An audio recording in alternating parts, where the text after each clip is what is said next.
Today I'm going to demonstrate a technique that we all learned in acupuncture school, which is to thread Jiao 5 down through towards Pericardium 6.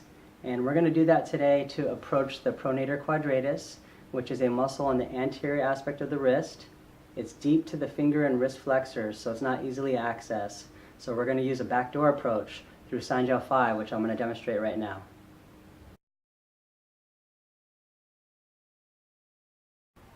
When locating Jiao 5 with this technique, we're going to go to the radial side of the extensor digitorum communis tendon.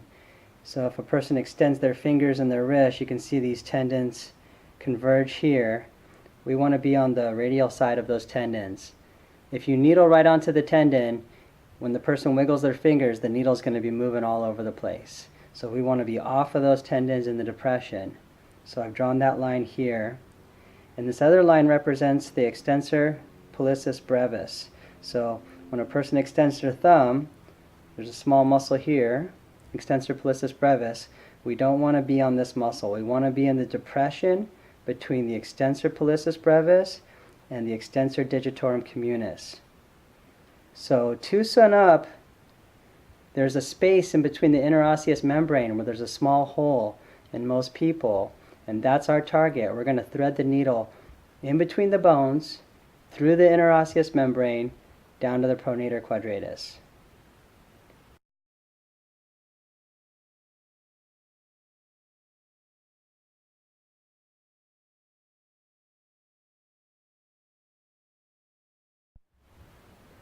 Okay, so you're going to measure 2 sun up, traditional Jiao 5. Mark this point with your fingernail. You have a very small window to get this needle through.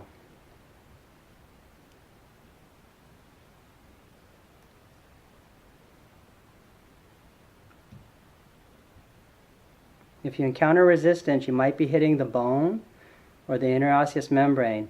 So usually what I'll do is I'll angle the needle a little bit towards the ulna, not straight up perpendicular. Otherwise you'll run into the edge of the radius.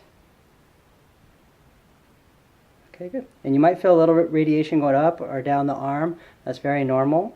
So you can see you got plenty of needle length to get down into this area.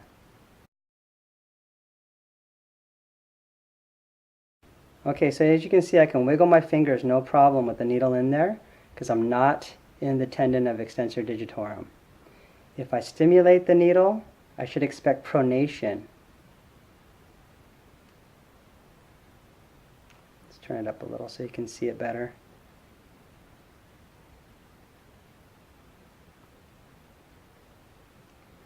I'm going to try to face the camera. I hope you can still see.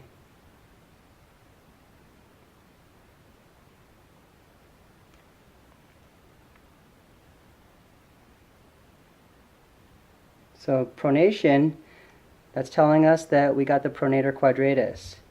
If you go any deeper than this, you might see finger flexion. If you pierce the Pronator Quadratus, you might go through to the flexor digitorum profundus, and that would cause finger flexion when you stimulate it. But here you can see it's just pronation of the forearm. So we've successfully threaded the needle from Jiao 5 through the interosseous membrane, and the needle tip is now in the Pronator Quadratus. And this would be, again, a good technique for a patient who has local pain in the wrist, or they might have some pain referral that goes down into the hand.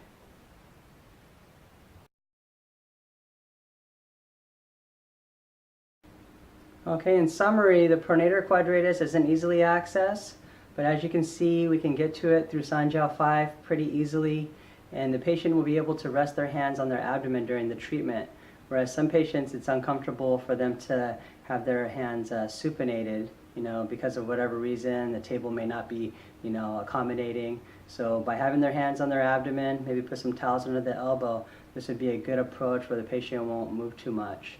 Pronator Quadratus strains is not the most common thing you're going to see, but it is something to be aware of. It does have a radicular type of presentation, meaning that it looks like a C8 radiculopathy when it has its pain referral pattern. So what will happen is the patient may have discomfort in their ring and pinky finger, but research has also shown that it'll go down towards the middle finger, which would be similar to a pericardium channel. Again, like Jiao 5 to Pericardium 6. So it does have that pain referral pattern to the middle finger as well. So even though it's not the most common thing to treat, it is an interesting way of looking at, that traditional technique that we learned in school, and then looking at an anatomical application. So hopefully you enjoyed the video, and thank you for watching.